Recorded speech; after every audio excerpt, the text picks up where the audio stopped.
How we do this, we are the truest. Got these fangs super sharp, your shit toothless. Cold-hearted, yeah we ruthless. All the ghouls in the cut, let's get ghoulish. In the graveyard, acting foolish. Finna dance with the devil to no music. Cold-hearted, yeah we ruthless.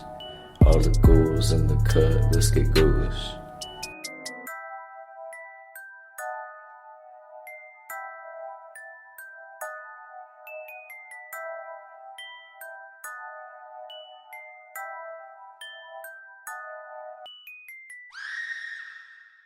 Hello and welcome to a new episode of a podcast called Ghoulish. I am Max Booth, an undead host, and on today's episode I am talking to Gwendolyn Kiste about her new novel, Reluctant Immortals.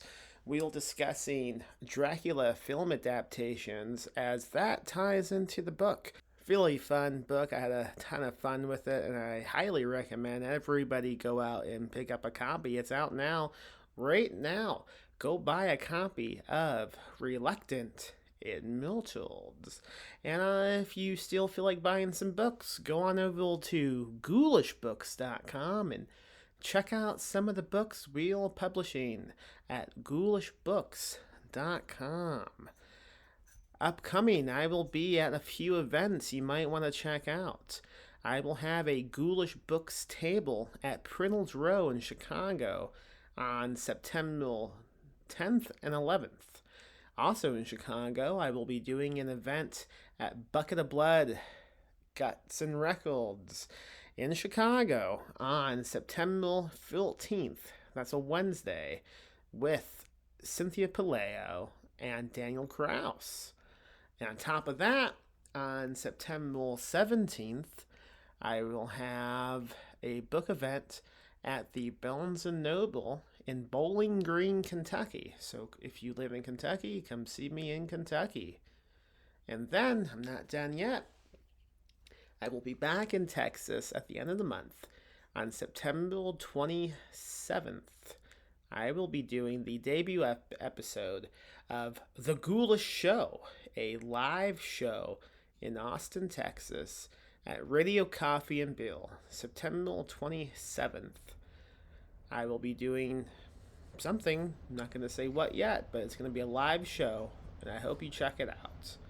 Okay, that's pretty much it. I hope you enjoyed today's episode with Gwendolyn about Dracula film adaptations, and I'll see you at the next one. Thank you.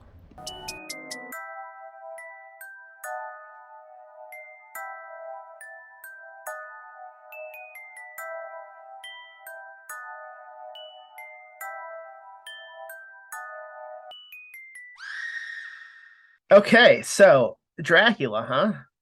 Yes, Dracula. Yeah, that's my only question for the whole. That's it.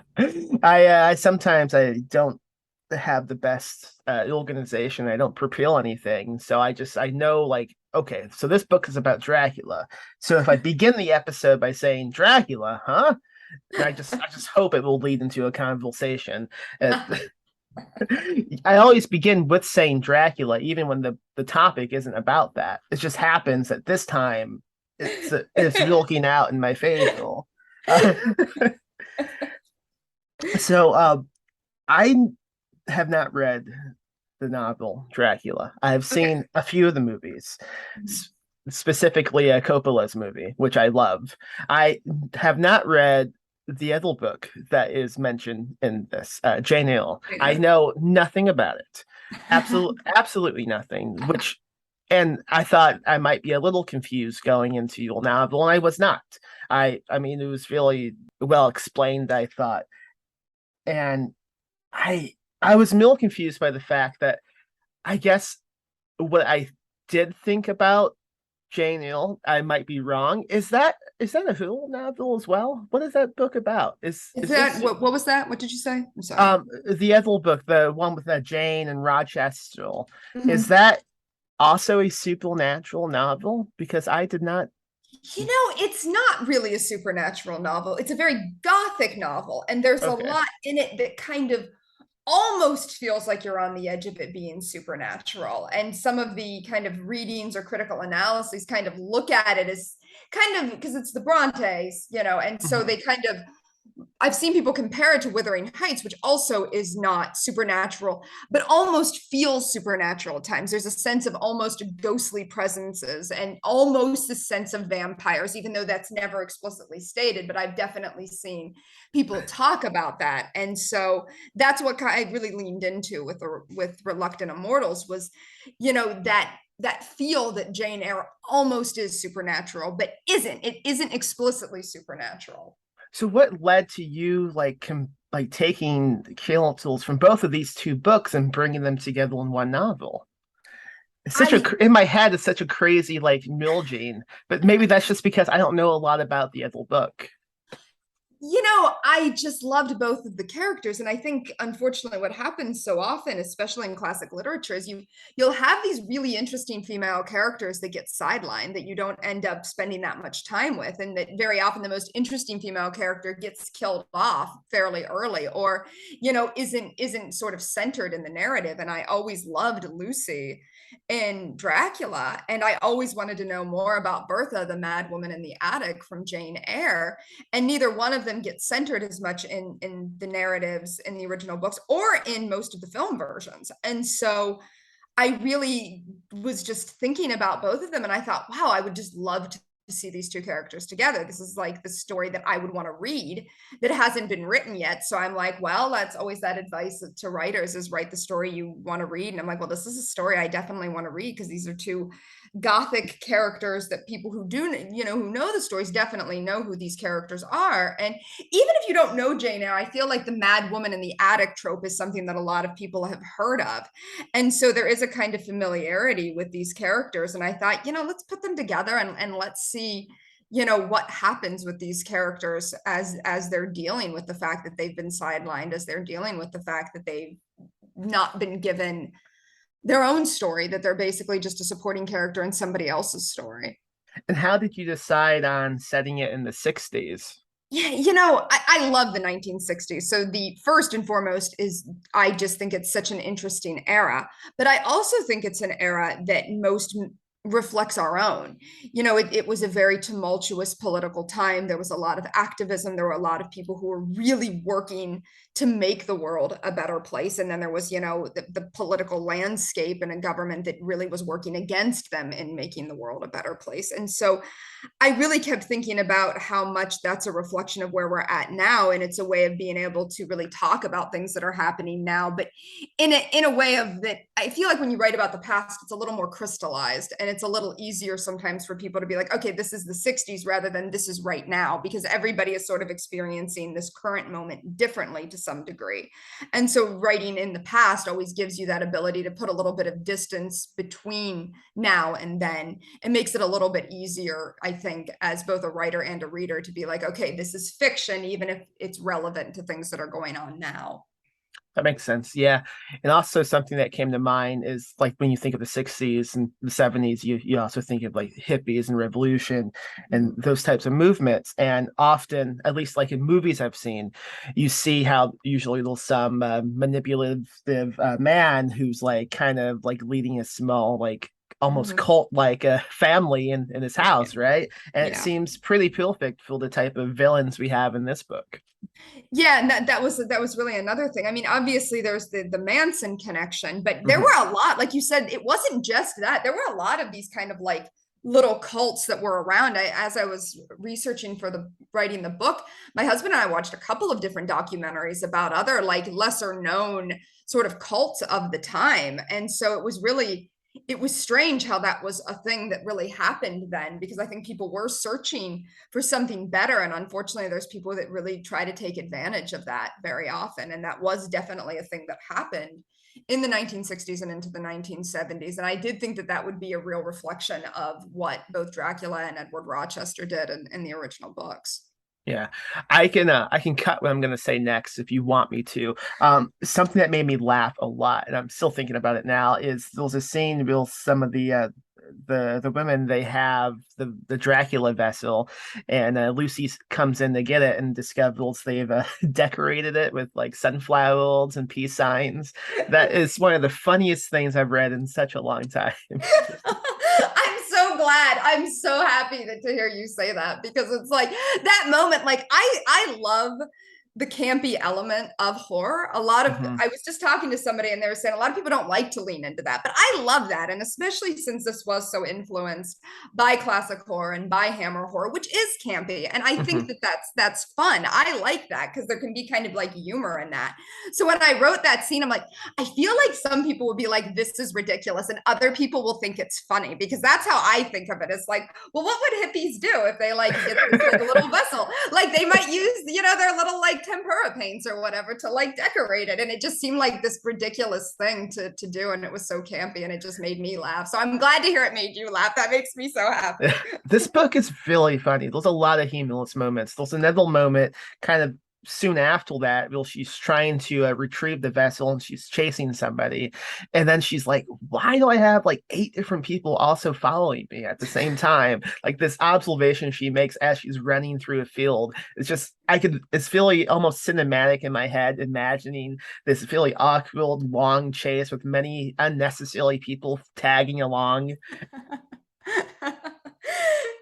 Yeah, again, I looked back on so many of the Hammer movies that I love, and they do have these moments that are a little bit absurd and campy, but still so fun. And that was really like, I'm like, I want to go with that. Some of my work, I think I can get very dark and dour in some of my stories, and that's fine. I think there's very much a place for that. But with this one, I'm like, I kind of want to lean into that camp factor, and I want to lean into how much fun and how like of a weird adventure some of these like Dracula adaptations over the years are, and just how much I've loved that about those adaptations. So I'm a bad fan of the genre and also a bad podcast host because I knew we would be mentioning those specific adaptations and I did not get around to watching them. I've never seen any Hamill movie at all. Could you maybe tell me a little bit about like what makes them campy and how they are different from, say, Coppola's adaptation? Okay, that's a great question. So I feel like with my favorite Dracula adaptation is the first the Hammer Dracula, and that's Horror of Dracula. And the I think it's, to me, it's the heightened sense of reality, and it's kind of playing into the fun element of it. So the sets are so ornate, the blood is so red, the expressions can be so kind of almost melodramatic. It's got a very theatrical feel to it. I think a lot of Hammer films feel theatrical. You could almost imagine them on a stage, as much as you could imagine them as a film. Now, I would say that I actually think that Coppola's version of Dracula is a little bit campy too. I Mhm. don't think it leans into it quite as much, and I think it's a little more self-serious.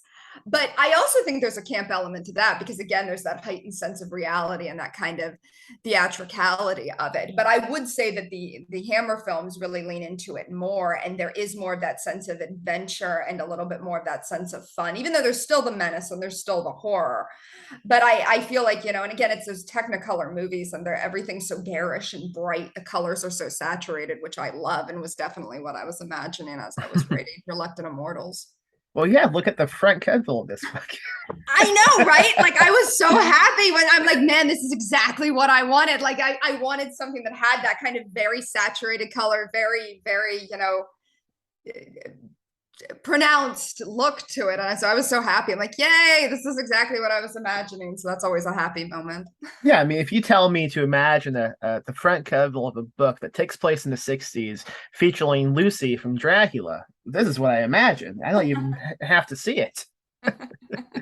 So how is Lucy handled in the other adaptations? Because I've only seen Coppola's adaptation in like Nosferatu, but I don't know if she's really in Nosferatu. I can't recall. It's been such a long time. But in like Coppola's, I mean, what I can remember, she's a friend of Mina. She gets turned into a vampire by Dracula, and she rises from a grave and begins killing kids, I believe. Is that right? Yes, or tries to. I think in both the book and the films, I don't actually think she manages to kill any kids. She just tries to. And I actually addressed that in Reluctant Immortals as that being like a rumor they basically spread about her to try to like justify that that they had a right to do what they did to her and kill her once she became a vampire. It's interesting that the main version of Dracula that you've seen is the Coppola version, because out of all of them, I feel like that's the best depiction of Lucy.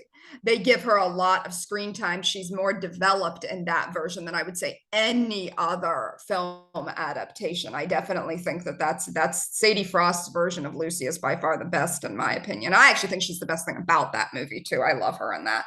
It's been probably a decade since I've seen that, and of all the kills, I can recall, Sadie's performance probably the most. Mm-hmm. Besides Gilly Oldman's really strange head.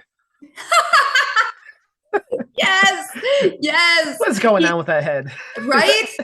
I almost feel like I should never say this because I know people love his performance so much as Dracula. I don't really like his performance as Dracula that much. I don't believe him and Winona Ryder. I don't believe their dynamic. I think that that's what does it for me, that I don't believe them as a couple. And a lot of people love it and it's like their favorite version and they think it's so romantic and it's like, that's totally okay. I'm not trying to be like, don't like your movie. Like, I don't ever want to be one of those people, but it's just, he's definitely, because I think it is so over the top, but then so self-serious. Like you said, it's like so ornate. And so like, this incredibly bizarre, headdress or hair and everything. But then it seems like you're supposed to take it so dead seriously. And I'm like, that's a little hard to. So I think maybe that's it for me. Like, yeah. And doesn't Tom Waits play Renfield in that movie? That sounds familiar. It's pretty good casting. So yeah. There's some great performances in it. There really is.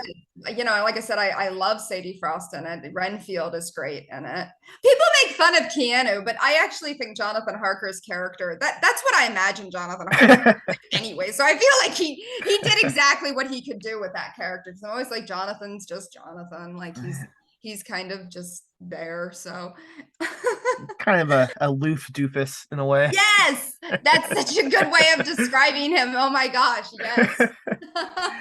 So in the other adaptations, you'll say Lucy doesn't get much screen time at all. She's in it. She's obviously, the first victim. That's like the main thing that Lucy sort of serves in Dracula, is to be that first victim, and then the one they kind of use to be like, okay, we don't want this to happen to Mina. What's really weird is a couple of adaptations actually switch their names, and like Mina becomes Lucy and Lucy becomes Mina. I think that's in the Frank Langella version. I have no idea why someone did that. I don't know if it was a mistake or like it was just like, we're gonna do this differently. I'm not really sure, but yeah, so, I love Horror of Dracula, but the Lucy character in that is slightly different. She's like the sister-in-law of Mina, I think. And she's not really the same character at all, although her fate is the same. She's the first one to, once Dracula leaves, where his castle and everything, that's the first place that he goes, and she's his first victim. So in that regard, she's the same, but she's, again, not very fleshed out. It's great. I think Carol Marsh plays Lucy in that one, and it's great. She does a great job, but I do feel like it, again, kind of diminishes Lucy in a lot of ways. And, as a big fan of Lucy, I'm always like, justice for Lucy. I want more Lucy. I want more Lucy in my adaptation. So yeah, so that's, and like in Nosferatu, I haven't seen the original in years, but I saw the Herzog remake not that long ago, and that version actually combines Mina and Lucy basically into one character and then calls her Lucy. So it's like it's both Lucy, but it's kind of more like Mina, but it's sort of like a combination of them. So yeah, it's interesting how each adaptation sort of does a very different thing with the female characters. I watched the original Nosferatu a few months ago, and the whole time my dog kept chewing on Squeaky Chicken. So I was watching it with the chicken soundtrack. It made it really dramatic and annoying. That's great. I love that. Yeah, I mean, I know like sometimes they will play that movie live and have like an actual band come perform it. But I think if you just get a dog and a chicken on stage, Yeah, that's, that again, different interpretation, right? yeah. Um, wow. Okay. So that's interesting. They just one of the adaptations just switched the names. Was anything else about like the kill tools different or just the names? I think it was fairly similar. It's been a couple years since I've seen that one. That's another one, though, the Fragmentella version that really plays up a romance between Mina and Dracula, which isn't really in the original book necessarily. There's a little bit of that, but it's much more that Mina is just sort of like hypnotized Hmm. and bitten and everything, whereas in the Frank Langella version it's much more of a romance. Like she does, I mean, she's bewitched to some extent too, but it definitely plays up kind of the romance element in the same way that Coppola's version does. Now, I recall Dracula having like three infamous brides. Mhm. Mina is not one of those, right? No, no. Okay, so who are the brides?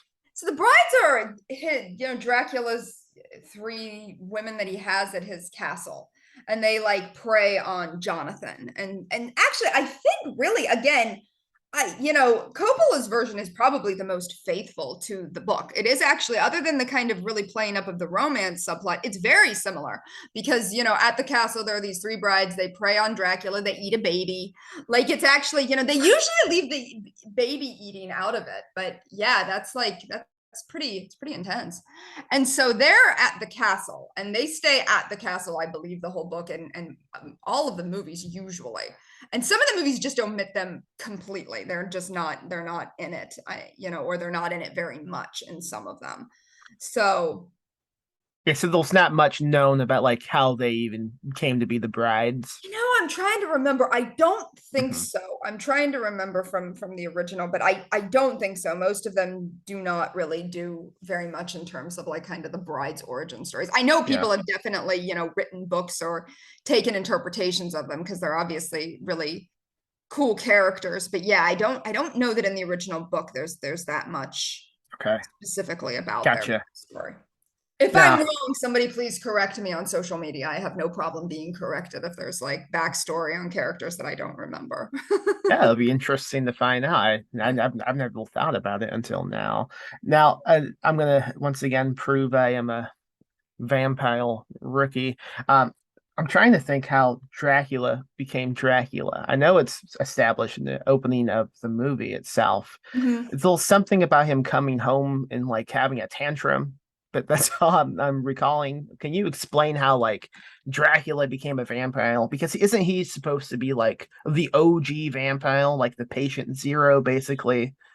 Yeah, I'm trying to remember that too, of how much we even get into that, if there's even very much, or it's just almost like he's just a different creature to begin with. I'm trying to remember how much we get into that. Again, a lot of things I feel like the movies have taken in different directions, and Hmm. sometimes it's like I started out with the films before I ever read the book. And so it's actually to this day sometimes hard, even though I've read the book, multiple times, but I've seen the movies so many times that it's hard to remember which is which. But I'm not sure that we ever get a really good explanation. I think Coppola's version goes into a much deeper kind of dive in terms of what happened than I believe the book ever does. Yeah. And I have some vague memory of someone once telling me that he was loosely based off of Vlad the Impaler. How Yes. how like truthful is that? Like, I think that's one of those things that some people say, yes, absolutely. But, when I was researching for this, some people are like, no, maybe not. I always heard that. When I was growing up, I always heard that Dracula was based on Vlad the Impaler, who was, same. yeah, who was a leader in Romania and, very, very vicious tactics. So that is always what I'd heard. And Yeah, but I think some people are like, maybe not, or maybe only a little bit, or, I feel like I don't know that it's anywhere absolutely that that's true. I'm actually looking it up right now I on. love how the way we're phrasing this, it sounds like this like big room of like everyone's childhood. Like you couldn't go to the grocery store without someone going, hey kid, you know Dracula? That's fine. That's Vlad. Just Right? random people spreading this to you. It's totally true because I'm like, I've heard that so many times and seen it. Same. Like, I've seen people randomly tell you that. It's totally true. Like, you're in the grocery store line and say, hey, little kid. Dracula is based on Vlad the Impaler. Okay, so I am looking this up to double check. It does look like Bram Stoker definitely did get some specific information. That's what I thought, that there was at least some evidence that he was based at least partially on Vlad the Impaler, and then also Elizabeth Bathory. I had heard that as well, and that's coming up as well. So she was another that was very similar to, not maybe very similar to Vlad the Impaler, but she was, very rich and powerful and killed a lot of people. So I guess those are the similarities. She did it to try to like supposedly stay youthful. So Yeah. she scared me as a kid. Like she scared me so much. Vlad the Impaler scared me too. I think the real people scared me more than Dracula did, because I'm like, the chances of running into a vampire are slim, but the chances of just running into a terrible person seem like that could actually happen. So I feel like Vlad the Impaler and Elizabeth Bathory terrified me as a kid. So she was doing this to retain youth, you say? That's that. Yeah, that's the story. Is that she would like capture these young girls or like get them into her like castle or this place that she lived. I think she had a castle. Um, and yeah, and she would kill them and bathe in their blood, supposedly.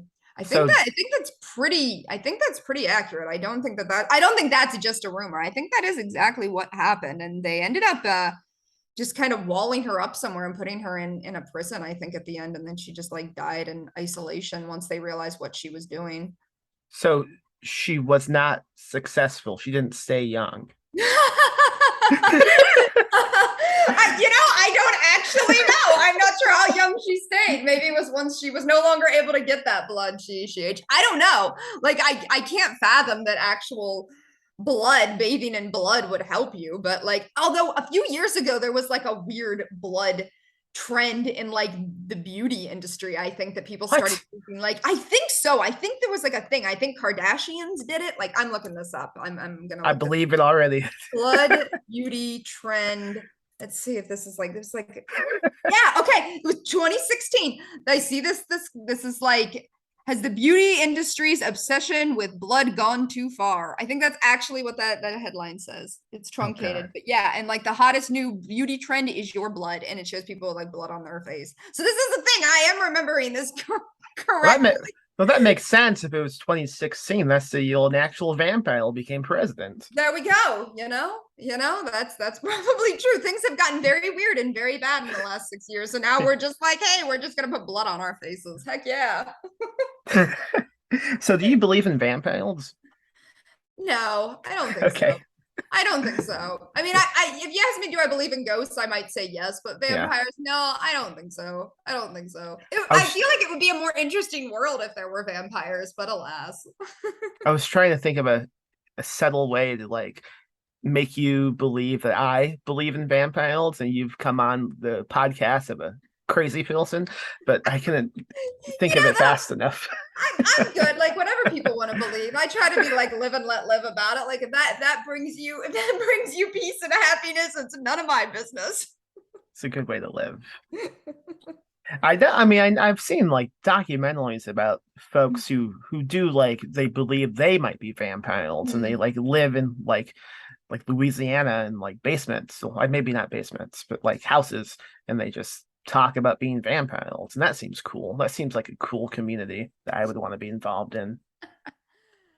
And there are people who like, I think it's kind of funny now because of what we do in shadows, but there's like psychic vampires. I remember seeing that in like a documentary years ago, like back in the 90s, of people were like, I'm a psychic vampire. So it's like, and now of course that's like a joke in that TV show, but Yeah.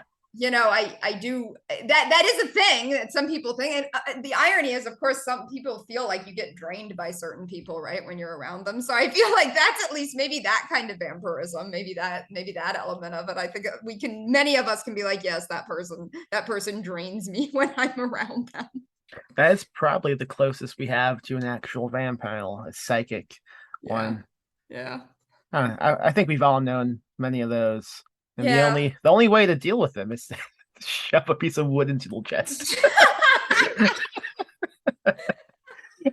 Something I found interesting in this book that I don't know is talked about in any other like vampire mythos is you can't kill a vampire. They just keep coming back. What's up with that? Is that something you made up for the book, or is that something I have never seen before, but it's common knowledge? No, I think what's I think funny about it is that very often, you know, you get sequels like in the Hammer movies or other sequels about vampires that they will keep coming back. Maybe they're just continuing to come back, kind of like, you know, like Michael Myers or Jason Voorhees come back, mostly because you want to make sequels. But I thought that it would be interesting to actually play with that idea that you know, if you've seen a lot of vampire movies, you've seen a lot of Dracula movies, he will come back for some reason. They'll find some reason why he can come back. And I thought, wouldn't it be fun to kind of play with that as adding that actually into the mythos of the vampire, that at least some of them can come back. Dracula can come back and Lucy can come back, and that ends up becoming part of you know, the kind of the crux of some of the tension in the book is the fact that, you know, they're not that easy to kill. Yeah, I liked it. I mean, I thought it was a really good, like, I don't know if solution's the right word, but yeah, I thought it was fun and fun to imagine. I mean, I can, again, tell me if you want me to cut this section. The scene where she's in the waiting room with Mina, and I thought that was like really well done and cool to imagine. Thank you. I'm glad. That makes me happy to hear. Is that okay to keep? I don't know. Yeah, I think so. Okay. Yeah, Okay. that's fine. I'm okay with some spoilers, and I figure that, you know, we're being oblique enough that doesn't like make it so like, oh, the whole book's ruined. It's also waiting room. Fuck this book. Right. I hate waiting rooms. Well, honestly, same. Yeah, I mean, I get that. I guess if a time energy vampire could be a room, it would be a waiting room. Right? That's the Yeah. truth. All right. I mean, I feel like we've covered quite a bit already, and we've talked a lot about the book without getting too deep into the plot. Was there anything else about this topic you wanted to talk about before we wrap things up? I don't know. No, I think we're good. I think we did cover a lot. Got to Yeah. talk all about Dracula movies, which I'm always excited to talk about. I love Dracula movies. So, what is like your top 3 Dracula adaptations? Ooh, wow, top 3. Like my favorite, I always say, is Horror of Dracula. But ooh, top 3. So probably, yeah, definitely Horror of Dracula. Probably Herzog's version of Nosferatu. And then, wow, I don't know. Wow. Like I'm trying to decide, do I go with the Universal version, which was, of course, you know, with Bela Lugosi, which is the first one that I ever saw, or maybe another Hammer. Or even though I have problems with Gary Oldman, I do love a lot about Coppola's version of Dracula, Bram Stoker's Dracula, because I just think it gets a lot of it right. So maybe I'll go with that, even though I'm like, I don't like the Dracula as much on that. I also love I love the Jack Palance Dracula. Oh, I need to say this. I need to say this, especially since we already talked about dogs. The Jack Palance Dracula from 1974 has this opening scene with the wolves, only the wolves are played by German shepherds, and it's amazing because it's, you want to talk about campy, there's all these wolves and they're like running outside of the castle, but they're obviously just really excited dogs that are clearly being promised like incredible treats at the end of this, and they're so excited. Like I've never seen like more excited cinematic wolves than these German shepherds. So they might make my list just because like I made my, like I said to my husband, we have to run this back. I have to watch these dogs running again. Like it was so exciting. So that's a pretty good one. So anybody who hasn't seen the Jack Palance Dracula, at the very least, watch the beginning with the little German shepherds that are so happy to be playing wolves. That reminds me of the witch. Evidently, the goat was so like excited to be like hanging out with people. It kept wagging its tail, like all excited. So they had to go in with CGI and like fix it because it looked too happy to be a demon goat.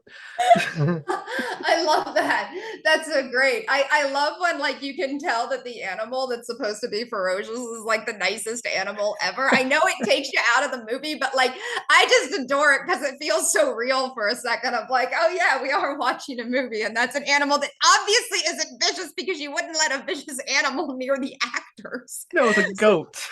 It's not like Yeah. a hippo. Right? Okay, last question. We've talked about your favorite adaptations. Who do you think has played the best Dracula? Definitely Christopher Lee. Like that one's easy. Like I love Christopher Lee as Dracula so much. I think he was such a perfect Dracula. So definitely Christopher Lee. Excellent. And how can folks find you online? On my website, gwendolynKiste.com, and then just search my name, Gwendolyn Kiste, on Twitter, Facebook, or Instagram. All right, that's it. Perfect. Thank you. Thank you.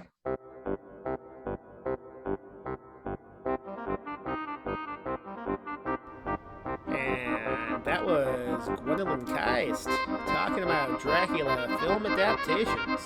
Go check out her new novel, Reluctant Immortals, and go on over to ghoulishbooks.com. Buy some spooky books, live a spooky life, have a spooky time.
Live spooky, die spooky.